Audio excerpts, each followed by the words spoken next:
Good afternoon, welcome to health file. ఇవాళ health file లో మనం మాట్లాడుకోబోయే అంశం ఆస్తమా, అలర్జీ, ఆయాసం, అలాగే గురకకి సంబంధించి వాటి గురించి. ఈ విషయాలకి సంబంధించి మనతో మాట్లాడడానికి శ్వాస హాస్పిటల్ నుంచి ఆస్తమాకి సంబంధించి జాతీయ అవార్డు గ్రహీత, అలాగే ఆయాసం, అలర్జీ వైద్య నిపుణులు డాక్టర్ వీరపనేని విష్ణురావు గారు ఉన్నారు. వారిని అడిగి మరిన్ని వివరాలు తెలుసుకుందాం. హలో విష్ణురావు గారు, వెల్కమ్ టు అవర్ స్టూడియో. ఆయాసం, ఈ ఆయాసం అనేది మామూలుగా గుండె జబ్బున్న వాళ్ళకి వస్తుంది. కొద్ది మంది అయితే కొద్ది దూరం వాక్ చేస్తే ఆయాసం వస్తుంది అని అంటారు.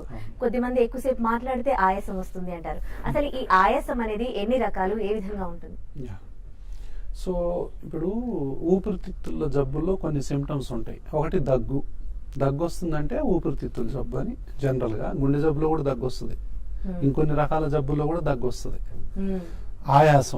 ఆయాసం అంటే ఊపిరితిత్తుల జబ్బు ఉంటే కూడా ఆయాసం వస్తుంది, గుండె జబ్బు ఉన్నా కూడా ఆయాసం వస్తుంది, మూత్రపిండాలు కిడ్నీస్ జబ్బున్న ఆయాసం వచ్చేవాళ్ళు ఉన్నారు, లివర్ జబ్బు ఉన్నా, దాని తర్వాత ఎన్నో రకాల అంటే రక్తహీనత ఉన్నా, ఈ అన్ని చాలా జబ్బుల్లో కూడా ఆయాసం ఉంటుంది. అయితే ఈ ఆయాసం దేని వల్ల, ఏ సిస్టమ్ వల్ల వస్తుంది, ఏ ఆర్గాన్ మెయిన్గా ఏ ఆర్గాన్ వల్ల ఈ ఆయాసం వస్తుంది అని గనక మనం గుర్తించకపోతే, ఇప్పుడు సపోజ్ ఊపిరితిత్తుల జబ్బు వల్ల ఆయాసం వస్తుంది అనుకుందాం. ఊపిరితిత్తుల వల్ల వచ్చేటటువంటి ఆయాసాన్ని గుండె జబ్బు వల్ల వస్తుందన్న ఆయాసంగా అనుకున్నాం అనుకోండి, జనరల్ గా మనం ఏం చేస్తాం, గుండె డాక్టర్ దగ్గరికి పోతాం, గుండెకు సంబంధించినటువంటి అన్ని పరీక్షలు చేయించుకుంటాం. అన్ని పరీక్షలు చేసిన తర్వాత కూడా అక్కడ ఏమీ బయటపడదు. అయితే బయటపడదు కదా, మళ్ళీ ఇంకోసారి పోతారు. వాళ్ళ దృష్టి ఏంటంటే, కొంతమంది దృష్టి ఏంటి, ఇది గుండె జబ్బు వల్ల వస్తుందో ఏమో అని వాళ్ళే అనుకుంటారు. వాళ్ళే అనుకుని పలానా డాక్టర్ కాడికి పోతే అన్ని టెస్టులు అన్ని నార్మల్గా ఉంటాయి, కానీ ఆయాసం మాత్రం తగ్గదు. అప్పుడు మనం ఈ ఆయాసం ఊపిరితిత్తుల జబ్బుల వల్ల ఏమన్నా వస్తుందా అంటే, ఆ డాక్టర్ డైరెక్ట్ చేస్తాడు, చూడయా నీ గుండె అంతా బాగానే ఉంది, అన్ని పరీక్షలు చేసాం, ఏమి లేదు, ఇది ఊపిరితిత్తుల జబ్బుల వల్ల వస్తుంది అని చెప్పి కొంతమంది చెప్తారు, డైరెక్ట్ చేస్తారు. అయితే ఇలాంటి పేషెంట్లు ఏంటంటే, మా ఇంట్లో గుండె జబ్బు వచ్చింది, ఇలాగే ఆయాసం వచ్చి అని చెప్పి యాంజియోగ్రామ్ చేయించుకుంటారు, స్టెంట్లు వేయించుకుంటారు, బైపాస్ సర్జరీ దాకా కూడా వెళ్ళేటటువంటి అవకాశాలు ఉంటాయి. అంటే ఇలాంటి ఇది కనుక డయాగ్నోసిస్ కరెక్ట్గా జరగకపోతే. అలా కాకుండా ఈ పేషెంట్లకి ఇలా మాటికి ఆయాసం వచ్చేవాళ్ళు మెట్లెక్కినా, పరిగెత్తినా, సైకిల్ దొక్కినా, కొంచెం పని చేసినా, మీరు అన్నట్లు కొంచెం మాట్లాడినా, దాంతోపాటు దగ్గు, జలుబు, ముక్కు దిబ్బడేయటం, సైనస్ లాగా ఉండటం, తుమ్ములు రావటం, వాతావరణం మారితే తేడా చేయటం, నీళ్లు మారితే తేడా చేయటం, ఊరు మారినా తేడా చేయటం, అంటే ఎక్కడ తేడా వచ్చినా వీళ్ళ యొక్క ఆయాసంలో తేడా రావటం, ఫ్యాన్ ఎక్కువ వేసుకున్నా, ఏసీ వాడినా, కూల్ డ్రింక్, ఐస్ క్రీమ్స్, చాక్లెట్లు ఏది తిన్నా కూడా ఈ దగ్గు, ఈ ఆయాసం గనక వస్తున్నట్లయితే ఇది ఊపిరితిత్తుల జబ్బు వల్ల వచ్చే ఆయాసం అని గుర్తించాలి మెయిన్ గా. అప్పుడు ఊపిరితిత్తుల సంబంధించినటువంటి వైద్యుని కలవాలి ఫస్ట్, అప్పుడు డాక్టర్. అంతేగాని ఆయాసం వస్తుంది అని చెప్పి గుండె డాక్టర్ దగ్గరికి పోయాం అనుకోండి, పరిష్కారం అంటే తాళం ఒకటి తాళం చేయటం. ఇప్పటి వరకు ఆయాసం అనేది ఒక సమస్య అని, అదే ప్రధాన సమస్య అని అంటే చాలా మందికి తెలియదు. అంటే అవేర్నెస్ ఉండదు కదా. సిమ్టమ్స్ ని బట్టి డాక్టర్ దగ్గరికి వెళ్తూ ఉంటారు. కిడ్నీ జబ్బుల్లో కూడా క్రానిక్ కిడ్నీ డిసీజెస్ అని ఉంటాయి కొన్ని. సో దాని వల్ల ఆయాసం వచ్చేవాళ్ళు ఉంటారు. సో అది కిడ్నీ జబ్బు అని కనుక్కోవాలి. ఇప్పుడు ఇలా కిడ్నీ జబ్బు ఉన్న వాళ్ళు ఊపిరితిత్తుల డాక్టర్ దగ్గరికి రావచ్చు, ఊపిరితిత్తుల జబ్బు ఉన్న వాళ్ళు గుండె డాక్టర్ దగ్గరికి పోవచ్చు. కార్డియాక్ ఆస్తమా అని ఉంది ఒకటి, అంటే గుండె నుంచి ఆస్తమా లాగా వస్తుంది, గుండె జబ్బే, అక్యూట్ లెఫ్ట్ వెంట్రికులర్ ఫెయిల్యూర్ అంటాం. అయితే అది గుండె మన ఊపిరితిత్తుల జబ్బు లాగా ప్రెజెంట్ కార్డియాక్ ఆస్తమా అంటారు దాన్ని. మాచెర్ల సామేలు. హలో సామేలు గారు, ఓకే, మీరు మాచెర్ల నుంచా అండి? ఓకే, మాట్లాడండి డాక్టర్ గారితో. నమస్కారం అండి. నమస్కారం అండి.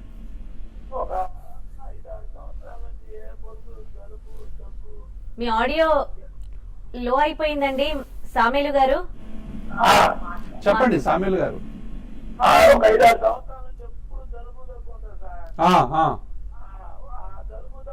మాత్రలు వేసినాము, మళ్ళీ కొన్ని 2 రోజులు ఆయాసం వస్తుంటది. ఓకే.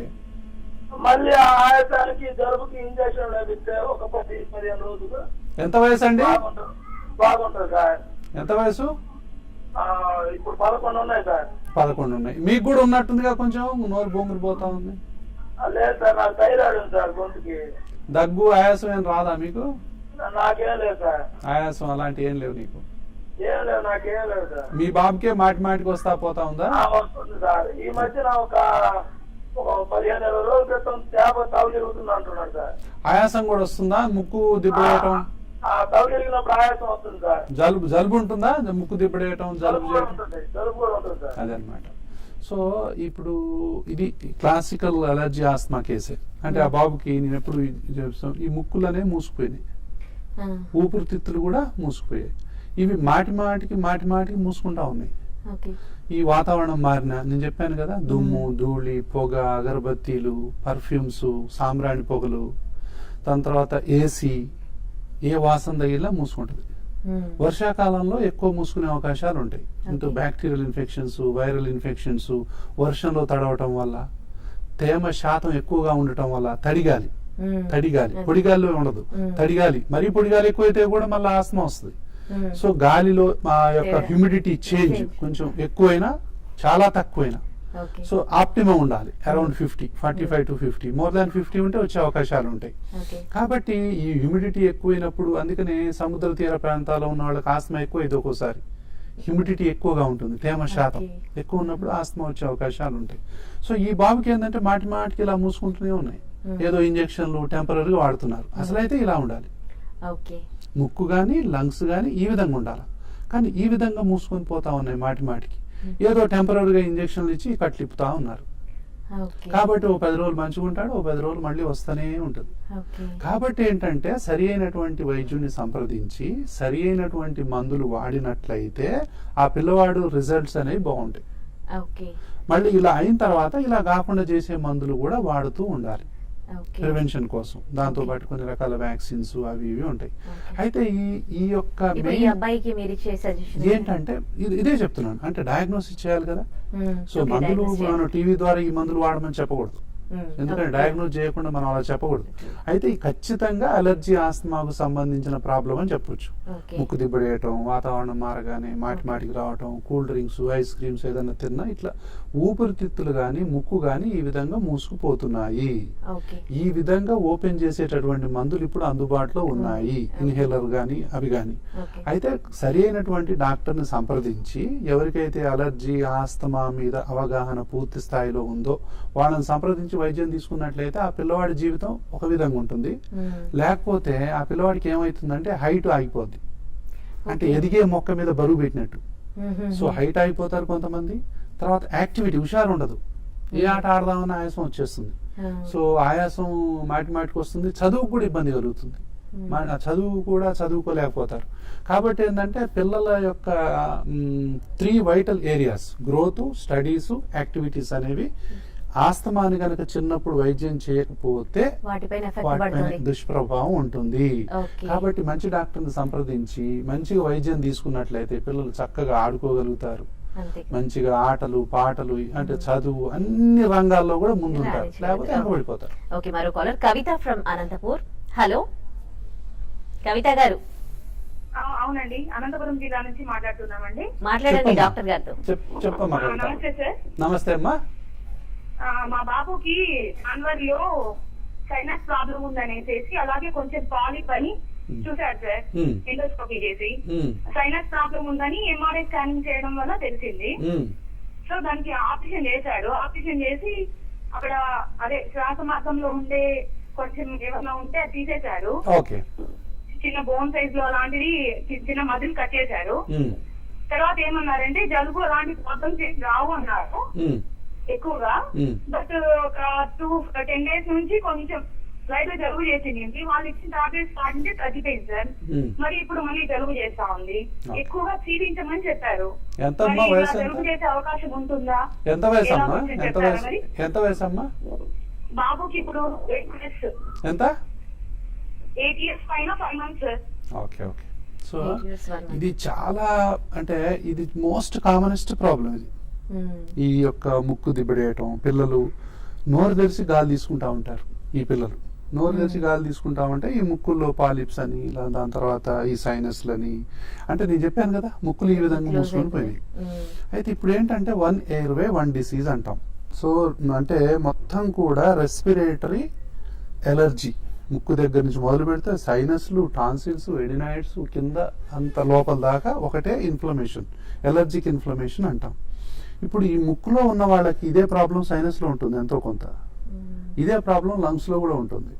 సరే ఇక్కడంటే మనం ఏదో అందుబాటులో ఉన్నాయి కాబట్టి వాటిని ఏదో తీసేసాము, క్లీన్ చేసాం. మరి ఇక్కడ ఎలా తెస్తాం? అదనమాట. అంటే వైద్యం ఏంటంటే చిన్నపిల్లలకి ఏదైనా ఈ అలర్జీ ఉన్నప్పుడు, నోస్ బ్లాక్ అయినప్పుడు సర్జరీ ఒక్కటే మార్గం కాదు. ఇప్పుడు 1 ఎయిర్వే 1 డిసీజ్ అనేటటువంటి కాన్సెప్ట్ వస్తుంది. ఈ ముక్కు ఒకటి, ఊపిరితిత్తులు ఒకటి కాదు, ఇదంతా ఒకటే. ఇదంతా కూడా బ్రీతింగ్ సిస్టమ్ లో ముక్కు అనేది ఒక భాగం. అయితే ఎలర్జీలో ఈ ముక్కుకి వాతావరణానికి మధ్య దగ్గర అవినాభావ సంబంధం ఉంది కాబట్టి ఫస్ట్ ముక్కు ఎఫెక్ట్ అవుద్ది. దుమ్ము తగిలిన ఫస్ట్ ఇక్కడే కదా, దుమ్ము, ధూళి, పొగ ఏదైనా ముక్కులోనే కదా. కాబట్టి చేంజెస్ కూడా ముక్కులో ఫస్ట్ కనపడతాయి, ఎక్కువ కనపడతాయి. కాబట్టి ఏమైందంటే ఈ పొర ఎక్కువగా పెరుగుతుంది. ఈ పొరని మనం ఏదో గీకేస్తేనో పీకేస్తేనో లేకపోతే పోయేది కాదు, ప్రాబ్లం సాల్వ్ అవ్వదు. ఆ ఎలర్జీ తత్వం ఉంటుంది ఆ మనిషికి. ఈ ఎలర్జీ తత్వం అనేది ఆయనలో పుట్టేది కాదు, వాళ్ళ అమ్మ సైడో, వాళ్ళ నాన్న సైడో, లేకపోతే వాళ్ళ అమ్మకి ఎంత దూరం ఉన్నా సరే వాళ్ళ సైడో, ఇంకా జెనెటిక్ గా ఈ తత్వం ఇంకా ఎవరికైనా ఉందా? ఈ తత్వం ఉంటే ఈ పిల్లవాడికి కేవలం ఏదో ఆయనకు వచ్చిన ప్రాబ్లమే కాదు, ఇది కుటుంబంలో జీన్స్ ద్వారా వచ్చిన ప్రాబ్లము. కాబట్టి దానికి యాంటీ అలర్జీ ట్రీట్మెంట్ ఇవ్వాలి. ఫస్ట్ నేసల్ స్ప్రేస్, ఇన్హేలర్స్, అంటే ముక్కుని ట్రీట్ చేయాలా, సైనస్ ట్రీట్ చేయాలా, మొత్తం అన్నిటి. ఎడినాయిడ్స్ ఉంటాయి, ఎడినాయిడ్స్ ఉండగానే పీకేయటం సమస్యకు పరిష్కారం కాదు. టాన్సిల్స్ కనపడగానే ఇంతలా ఉన్నాయని చెప్పి టాన్సిల్స్ ని పీకేయటం పరిష్కారం కాదు. సో యాంటీ అలర్జీ ట్రీట్మెంట్ గనక nasal sprays, tablets, vaccines, inhalers, మొత్తం రెస్పిరేటరీ సిస్టాన్ని దృష్టిలో పెట్టి గనక మనం వాడినట్లయితే ఖచ్చితంగా ఊపిరితిత్తులు ఈ విధంగా ఓపెన్ అవుతాయి. అందుకే ఆవిడ ఏమంటుంది, ఇప్పుడు మరి ఆపరేషన్ చేశాము, మరి మళ్ళా జలుబు వచ్చింది, మరి కొంచెం తగ్గిపోయింది, ఇప్పుడు మళ్ళీ వస్తుంది, ఇదేంటి మళ్ళా మొదటికి వస్తుందా ఏంటి అంటే అలర్జీకి వైద్యం జరగట్లే కదా.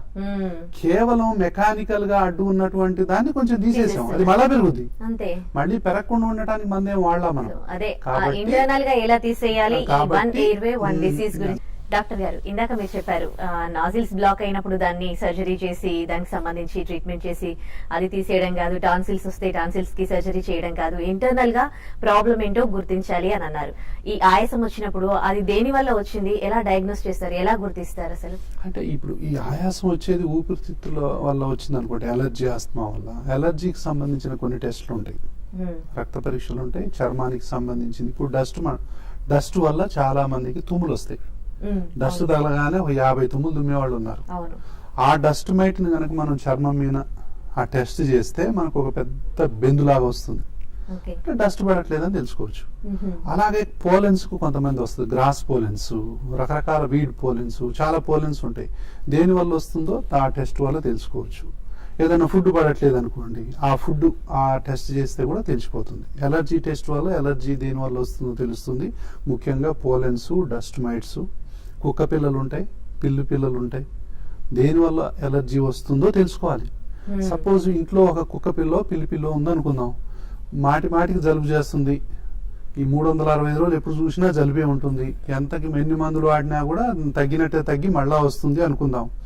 సో ఆయనకు ఎలర్జీ స్క్రీనింగ్ టెస్ట్ అనేది చేస్తే ఈ క్యాట్ కు సంబంధించిందో డాగ్ కు సంబంధించి ఒక పెద్ద బెందు వచ్చింది అనుకోండి, అప్పుడు మనం హిస్టరీలో తెలుసుకోవచ్చు ఏమన్నా పిల్లి ఉందా, కుక్క పిల్ల ఉన్నాయా. అబ్బో వీడు కుక్కలు ఎందుకు ఉండలేడండి, అసలు ఎప్పుడు చూసినా బెడ్రూమ్ లోనే ఉంటుంది, దాన్ని తెగ ముద్దు పెట్టుకుంటూ ఉంటాడు ఎప్పుడు చూసినా అని అన్నారు అనుకోండి, దాన్ని కొంచెం దూరం చేయనంత వరకు ఈ జలుబు తగ్గదు. కాబట్టి దేని వల్ల వస్తుంది అనేది మెయిన్ గా తెలుసుకున్నట్లయితే దానికి ప్రివెన్షన్ చేయొచ్చు మనం. డస్ట్ మైట్ వల్ల వచ్చింది అనుకోండి, ఆ దిళ్ళు వచ్చేటంటే డస్ట్ మైట్ ప్రూఫ్ బెడ్డింగ్ అని వస్తుంది. ఇప్పుడు ఆ డస్ట్ మైట్లు అనేవి కొన్ని మిలియన్స్ ఆఫ్ డస్ట్ మైట్స్ మన దిళ్లలో ఉంటాయి, మన పరుపుల్లో ఉంటాయి. ఇవన్నిటిని కూడా అవి రాత్రిపూట పడుకున్నప్పుడు మనలోకి పోతా ఉంటాయి. దానివల్ల ఏంటంటే వీళ్ళకి 360 రోజులు 65 రోజులు ఈ ముక్కు, జలుబు, దగ్గు, ఆయాసం వస్తూనే ఉంటది. దానికి మూల కారణం వాళ్ళు వాడే బెడ్, వాళ్ళు వాడే దిండు అది కావచ్చు. దాన్ని మార్చనంత వరకు ఎంత వైద్యం చేసినా ఇది తగ్గదు. అంటే మాటి మాటికి ఆ డస్ట్ పోయి వాటిని ఇలా చేస్తా ఉంటుంది. మనం వైద్యంతో ఇలా చేస్తా ఉంటాం, మళ్ళీ ఇంటికి పోయి ఆ డస్ట్ మైట్ తలగానే మళ్ళీ ఇలా అవుతా ఉంటది. సో ఈ డాక్టర్ అనే వాళ్ళు ఏం చేయాలంటే వాళ్ళ చరిత్ర అడగాలి. అసలు ఏంటిది మీ బెడ్డింగ్ ఏంటి, మీరు ఏంటిది అది అని చెప్పి. కొంతమంది ఏమంటారంటే సార్ నేను బయటకి ఎట్టుపోయినప్పుడైనా బాగుంటాను, మా ఇంట్లో పోతే మాత్రం నాకు ఏదో ప్రాబ్లం వస్తుంది సార్ అంటారు. అంటే ఇంట్లో ఎక్కడో ప్రాబ్లం ఉంది, అదేందో తెలుసుకోవాలి. కాబట్టి ఇప్పుడు ఆ బెడ్డింగ్ కు సంబంధించి మైట్ ప్రూఫ్ బెడ్డింగ్ అనేది ఉంది. ఆ దిళ్ళను ఒక ప్రత్యేకమైనటువంటి గుడ్డలో కనుక వేసినట్లయితే ఆ డస్ట్ మైట్స్ అనేవి బయటికి రావు. బయట ఉన్న డస్ట్ మైట్స్ లోపలికి పోవు, లోపల ఉన్నాయి చచ్చిపోతాయి, ఎందుకంటే వాటికి ఆహారం అందదు. అలాంటి మైట్ ప్రూఫ్ బెడ్డింగ్ అనేది ఇప్పుడు అందుబాటులోకి వచ్చింది. అలాంటివి కనుక వాడినట్లయితే, ముఖ్యంగా చిన్నపిల్లలకు వాడినట్లయితే ఆస్తమా డెవలప్ కాకుండానే ఆపొచ్చు మనం. కాబట్టి అంటే జబ్బు వచ్చిన తర్వాత వైద్యం చేయటం కంటే రాకుండా ఉండాల్సిన జాగ్రత్తలు ఏం తీసుకోవాలి అనేదే ఇప్పుడు శ్వాస హాస్పిటల్, శ్వాస ఫౌండేషన్ ద్వారా గత 20 సంవత్సరాలుగా ప్రజలకు ఈ జబ్బు మీద అవగాహన కల్పిస్తున్నాం. ఇప్పుడు సాంబ్రాణి పోగేస్తారండి పిల్లలు పుట్టగానే. సాంబ్రాణి పోగేస్తే ఊపిరితిత్తులు ఈ విధంగా మూసుకొని పోతాయి. ఇంట్లో ఎవరికైనా తల్లి వైపు గాని తండ్రి వైపు గాని అలర్జీ, ఆస్మా ఉంటే వెంటనే చిన్నపిల్లలకు గనక సాంబ్రాణి పోగేస్తే వాళ్ళ ఊపిరితిత్తులు ఇలా అయిపోతాయి. నేను మహా అంటే రోజుకి 30 మందిని 40 మందిని చూస్తాను, కానీ లక్షలాది మంది ప్రజలకు అవగాహన అనేది కలిగించాలి అనేది ముఖ్య ఉద్దేశం. ఇప్పుడు చాలా మంది ఏంటంటే ఇప్పుడు మేము సాంబ్రాణి పొగేయటం ఆపేసాం సార్ అంటారు. సో దానివల్ల ఏంటి, వాళ్ళకు ఇండైరెక్ట్ గా వాళ్ళకు ఉపయోగం జరుగుతున్నట్టే. కాబట్టి ఏ జబ్బు మీదైనా సరే అవగాహన కలిగించటం అనేది అత్యంత ఆవశ్యకం అని చెప్పి నేను భావిస్తాను. అంటే ముందు జాగ్రత్తలు తీసుకున్న తర్వాత, ఆరోగ్య సూత్రాలపై అవగాహన కలిగిన తర్వాత ఇంకా జబ్బులు వస్తే డాక్టర్ ట్రీట్మెంట్ చేయక తప్పదు, కానీ అవగాహన మాత్రం కల్పించుకోవాలి. కాబట్టి ఇంకోటి ఏంటంటే స్పైరోమెట్రీ అనేటటువంటి ఒక టెస్ట్ ద్వారా ఆయాసం ఎంత ఉందో తెలుసుకోవచ్చు. మామూలుగా ఉందా, మధ్య రకంగా ఉందా, తీవ్రంగా ఉందా, ఆ స్టేజెస్ ఉంటాయి. సో 3-4 స్టేజ్లో ఉంటుంది. Mild, moderate, severe, very severe. అంటే అసలు మొత్తం మూసుకొని పోతాయి అన్నమాట. ఇప్పుడు ఇలా ఉందనుకోండి వెరీ సివియర్ అంటాం, అసలు గాలి ఆడట్లే కదా. ఇలా ఉంటే మోడరేట్ అంటాం, చూడండి కొంచెం గాలి ఆడుతుంది కొంచెం. ఇలా ఉంటే నార్మల్. సో కాబట్టి దీన్ని దేని ద్వారా తెలుసుకోవచ్చు, స్పైరోమెట్రీ అనే దాని ద్వారా తెలుసుకోవచ్చు. తర్వాత బ్లడ్ లో ఇసినోఫిలియా ఉందా లేదా తెలుసుకోవచ్చు. అలర్జీ స్క్రీన్ టెస్టింగ్ ద్వారా యాంటీ-ఐజీ యాంటీబాడీస్ అనేది అంటాం. దాని తర్వాత ఏంటంటే ఈ జబ్బు ఉందని తెలుసుకోవటమే కాదు, ఇప్పుడు మన ఆయాసం చాలా జబ్బుల వల్ల వస్తుంది అనుకున్నాం కదా, మరి మిగతా కిడ్నీ ఎలా ఉంది, లివర్ ఎలా ఉంది, హార్ట్ ఎలా ఉంది, అన్ని తెలుసుకుంటే గానీ మిగతా అన్నీ రూల్ అవుట్ చేయాలి. ఇది గుండె జబ్బు కాదు, ఇది కిడ్నీ జబ్బు కాదు, ఇది లివర్ జబ్బు కాదు, ఇది కేవలం ఊపిరితిత్తుల జబ్బు మాత్రమే అని కంక్లూజన్కి వచ్చిన తర్వాత ట్రీట్మెంట్ చేయాలి. లేకపోతే ఏమవుతుందంటే పొరపాటున దీనికి బదులు అది, దానికి బదులు ఇది చేసే అవకాశాలు ఉంటాయి. కాబట్టి దేని వల్ల వస్తుందో కూలంకషంగా మనం హిస్టరీ ద్వారా, పరీక్షల ద్వారా తెలుసుకున్నాకనే పేషెంట్లకు గనక ట్రీట్మెంట్ ఇచ్చినట్లయితే చక్కటి రిజల్ట్ వస్తాయి. ఇప్పుడు అది కాకుండా మైల్డ్ ఆస్మా ఉందనుకోండి, మామూలు ఆస్మా ఉంది, ఆయనకు ఎక్కువ డోసు, హై డోస్ ఇవ్వాల్సిన అవసరం లేదు కదా. అదే 4వ దశలో ఆస్తమా ఉన్న పేషెంట్ కి 1వ దశ మందులు ఇస్తే ఎప్పటికీ రెస్పాన్స్ రాదు. కాబట్టి తాళానికి దగ్గర తాళం చెవి ఇదే. కరెక్ట్ గా స్టేజ్ తెలుసుకొని దాని డోసు గనక కరెక్ట్ గా పెట్టినట్లయితేనే ఆస్తమాకి మార్పు ఉంటుంది. చాలా మంది ఏంటంటే సార్ మేము ఇన్హేలర్ వాడుతున్నాం, ఇప్పటికి ఒక 5-10 హాస్పిటల్ మారాం, ఈ ఎంతకు తగ్గట్లేదు సార్ అంటారు. అంటే ఏంటి, తాళం ఒకటి, తాళం చెవి ఒకటైందా అనేది తెలుసుకోవాలా. వాళ్ళకున్నటువంటి రోగ తీవ్రత ఒకటి, వాళ్ళకి ఇచ్చిన డోసు మ్యాచ్ అవుతుందా కావట్లేదా తెలుసుకోవటం ఒకటి. అసలు వాళ్ళకు ఉన్నది అలర్జీ, ఆస్తమానా, గుండె జబ్బా, కిడ్నీ జబ్బా, లివర్ జబ్బా, రక్తహీనత, ఇంకే జబ్బన ఉందా అనేది తెలుసుకోవాలి.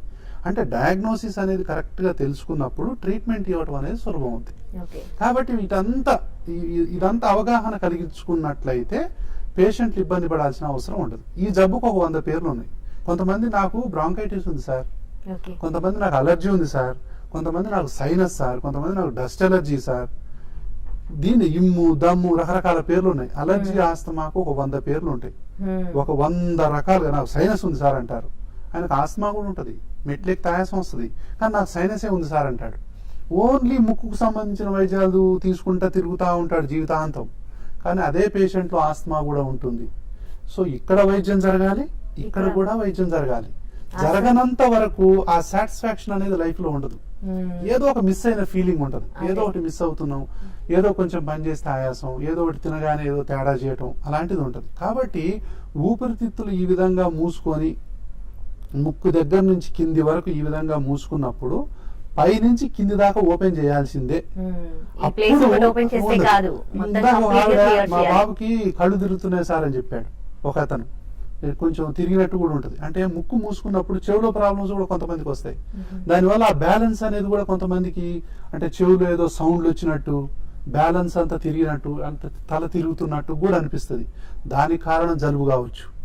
జలుబును కనుక కరెక్ట్ ట్రీట్మెంట్ చేస్తే ఈ చెవులో ప్రాబ్లం కూడా తగ్గిపోవచ్చు. కాబట్టి ఎన్నో రకాలుగా ఒక జబ్బు అనేది 100 రకాలుగా కనపడుతుంది. అలా అని చెప్పి దానికి 100 రకాల మెడిసిన్స్ కనుక మనం ఇచ్చినట్లయితే 100 రకాల కాంప్లికేషన్స్ వస్తాయి. జబ్బు ఒకటే ఉంటది కానీ ఎన్నో రూపాల్లో కనపడద్ది. సో ఆ మెయిన్ జబ్బు ఏంటో పట్టుకొని కరెక్ట్ గా మనం వేరుకు గనక మనం మందేసినట్లయితే ఆకులన్నీ పచ్చబడ్డట్టుగా ఉంటుంది, లేకపోతే ఆకుకు వైద్యం చేసినట్టు ఉంటుంది. మీ శ్వాస హాస్పిటల్లో 1 ఎయిర్వే 1 డిసీజ్ అంటే మీరు ఇలాగే డయాగ్నోస్ చేసి దానికి సంబంధించి చేస్తారా? సరే, అంటే ఏంటంటే అమ్మా, ఇప్పుడు శ్వాస హాస్పిటల్ ముఖ్య ఉద్దేశం ఏంటంటే శ్వాసకు సంబంధించినటువంటి జలుబు, దగ్గు, ఆయాసం, పిల్లికూతలు ఈ జబ్బులకు గురక, విపరీతమైన గురక కూడా అలర్జీ, ఆస్తమాకు వైద్యం చేయకపోవడం వల్ల చాలా మందిలో గురక వస్తుంది. చాలా మంది నోరు తెరిచి నిద్రపోతా ఉంటారు. ఈ ప్రాబ్లం కనుక మనం ఓపెన్ చేస్తే గురక అనేది తగ్గిపోద్ది. ఆ విషయం తెలియక చాలా మందికి గురక పెడతా ఉంటారు, చాలా పెద్ద గురక పెడుతూ ఉంటారు. అలాంటి వాళ్ళకి మిషన్ వాడుతూ ఉంటారు. మిషన్ వాడాల్సిన అవసరం లేదు, మామూలు టెంపరరీ అదంతా. సో కరెక్ట్ వైద్యం. అందుకనే ఎప్పుడైనా సరే ఇలాంటి ముక్కు మూసుకున్నా, లేకపోతే tonsils, adenoids, asthma, allergy, headache, sinus ఇలాంటి ప్రాబ్లం ఉన్నప్పుడు వీటన్నిటికీ టోటల్ రెస్పిరేటరీ సిస్టమ్ మొత్తానికి వైద్యం జరగాలి తప్ప పీస్ మీల్ గా జరగకూడదు. సైనస్ కోసారి, ముక్కుకోసారి, ఎడినాయిడ్కోసారి, టాన్సిల్ కోసారి, లంగ్ కోసారి, అంటే ఆకుకు జరిగినట్టు కాదు, రూట్ కు చేయాలి. కాబట్టి ఏంటంటే ఇది అవగాహన అందరూ కలిగించుకొని దేనివల్ల అలర్జీ, ఆస్మా వస్తుందో తెలుసుకొని సరి అయినటువంటి వైద్యుడిని సరి అయిన సమయంలో సంప్రదించి సరి అయిన వైద్యాన్ని కనుక పొందినట్లయితే వాళ్ళ జీవితం అనేది సుఖప్రదంగా ఉంటుంది. Thank you so much Veerapaneni Vishnu Rao గారి. వాళ్ళు మా స్టూడియోకి వచ్చి ఆయాసం, ఆస్తమా అంటే ఇప్పటి వరకు పబ్లిక్ కి అది ఒక సిమ్టమ్ లాగానే తెలుసు, కానీ అది ఊపిరితిత్తుల వల్ల కూడా ఎక్కువగా ఊపిరితిత్తులకు సంబంధించే ఉంటుంది అని ఒక పబ్లిక్ కూడా ఒక క్లారిటీ వచ్చేటట్టు చేశారు. Thank you so much for coming our studio. ఇది ఇవాల్టి హెల్త్ ఫైల్. చూస్తూనే ఉండండి TV5.